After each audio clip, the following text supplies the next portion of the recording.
السلام علیکم ناظرین، بسم اللہ الرحمن الرحیم۔ ایسے ہی روز ویڈیو پانے کے لیے چینل کو سبسکرائب کرنا نہ بھولیں۔ حضور صلی اللہ تعالیٰ علیہ وسلم کا بچپن۔ حضور صلی اللہ تعالیٰ علیہ وسلم کی تاریخ پیدائش میں اختلاف ہے، مگر قول مشہور یہی ہے کہ واقع اصحاب فیل سے 55 دن کے بعد 12 ربیع الاول بمطابق 20 اپریل 571 عیسوی ولادت باسعادت کی تاریخ ہے۔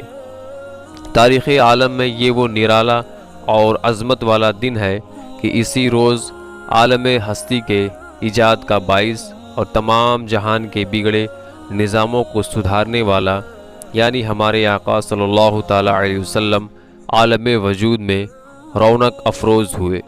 اور پاکیزہ بدن ناف بریدہ ختنہ کیے ہوئے خوشبو میں بسے ہوئے بحالت سجدہ مکہ مکرمہ کی مقدس سرزمین میں اپنے والد ماجد کے مکان میں پیدا ہوئے۔ آپ کے چچا ابو لہب کی لونڈی صوبیہ خوشی میں دوڑتی ہوئی ابو لہب کو بھتیجا پیدا ہونے کی خوشخبری دی تو اس نے اس خوشی میں شہادت کی انگلی کے اشارے سے اسے آزاد کر دیا، جس کا ثمرہ ابو لہب کو یہ ملا کہ اس کی موت کے بعد اس کے گھر والوں نے اس کو خواب میں دیکھا اور حال پوچھا تو اس نے اپنی انگلی اٹھا کر یہ کہا کہ تم لوگوں سے جدا ہونے کے بعد مجھے کچھ کھانے پینے کو نہیں ملا، باوجود اس کے کہ صوبیہ کو آزاد کرنے کے سبب سے اس انگلی کے ذریعے کچھ پانی پلا دیا جاتا ہے۔ اس موقع پر حضرت عبدالحق محدث دہلوی فرماتے ہیں کہ جب ابو لہب جو کافر تھا اور اس کی مذمت میں قرآن نازل ہوا، حضور صلی اللہ تعالیٰ علیہ وسلم کی ولادت پر خوشی منانے سے، تو اس مسلمان کا کیا حال ہوگا جو حضور صلی اللہ تعالیٰ علیہ وسلم کی محبت میں سرشار ہو کر خوشی مناتا ہے اور اپنا مال خرچ کرتا ہے۔ حضور صلی اللہ تعالیٰ علیہ وسلم کا دودھ پینے کا زمانہ۔ سب سے پہلے حضور صلی اللہ تعالیٰ علیہ وسلم نے ابو لہب کی لونڈی حضرت صوبیہ کا دودھ نوش فرمایا، پھر آپ نے اپنی والدہ ماجدہ حضرت آمینہ رضی اللہ تعالیٰ عنہا کے دودھ سے سیراب ہوتے رہے، پھر حضرت حلیمہ سعدیہ آپ کو اپنے ساتھ لے گئیں اور اپنے قبیلے میں رکھ کر آپ کو دودھ پلاتی رہیں اور انہی کے پاس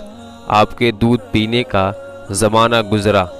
ایک دن آپ صلی اللہ تعالیٰ علیہ وسلم چارگاہ میں تھے کہ ایک دم حضرت حلیمہ سعدیہ رضی اللہ تعالیٰ عنہا کے ایک فرزند زمرہ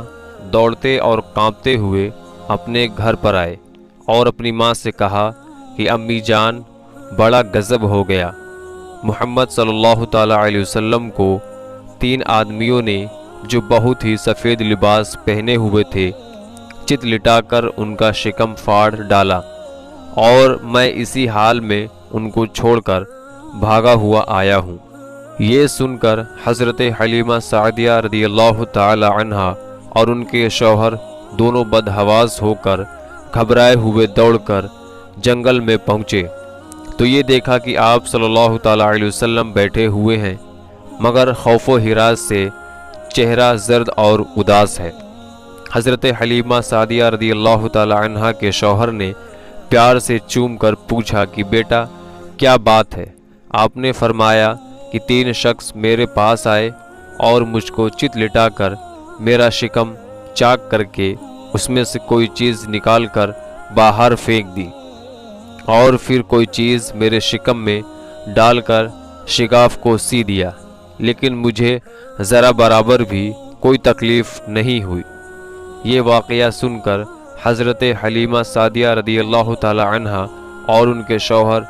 دونوں بے حد گھبرائے اور شوہر نے کہا کہ تم بہت جلد ان کو ان کے گھر والوں کے پاس چھوڑ آؤ۔ اس کے بعد حضرت حلیمہ سعدیہ رضی اللہ تعالی عنہا آپ کو لے کر مکہ مکرمہ آئیں، کیونکہ انہیں اس واقعے سے یہ خوف پیدا ہو گیا تھا کہ شاید ہم کما حقہ ان کی حفاظت نہ کر سکیں گے، اور حضرت حلیمہ سعدیہ نے آپ صلی اللہ تعالیٰ علیہ وسلم کو آپ کی والدہ ماجدہ کے سپرد کر کے اپنے گاؤں واپس چلی آئیں، اور آپ صلی اللہ تعالیٰ علیہ وسلم اپنی والدہ ماجدہ کی آغوش تربیت میں پرورش پانے لگے۔ حضور صلی اللہ تعالیٰ علیہ وسلم کا سینہ مبارک کتنی بار شق ہوا۔ حضرت مولانا شاہ عبد العزیز صاحب محدث دہلوی نے سورہ علم نشرح کی تفسیر میں فرمایا ہے کہ 4 مرتبہ آپ کا مقدس سینہ چاک کیا گیا اور اس میں نور و حکمت کا خزینہ بھرا گیا۔ پہلی بار جب آپ حضرت حلیمہ سعدیہ رضی اللہ تعالی عنہا کے گھر پر تھے، اس کی حقیقت یہ تھی کہ حضور صلی اللہ تعالی علیہ وسلم ان وسوسوں اور خیالات سے محفوظ رہیں جن میں بچے مبتلا ہو کر کھیل کود اور شرارتوں کی طرف مائل ہو جاتے ہیں۔ دوسری بار 10 برس کی عمر میں ہوا تاکہ جوانی کی پرآشوب شہوتوں کے خطرات سے آپ بے خوف ہو جائیں۔ تیسری بار غار ہرا میں ہوا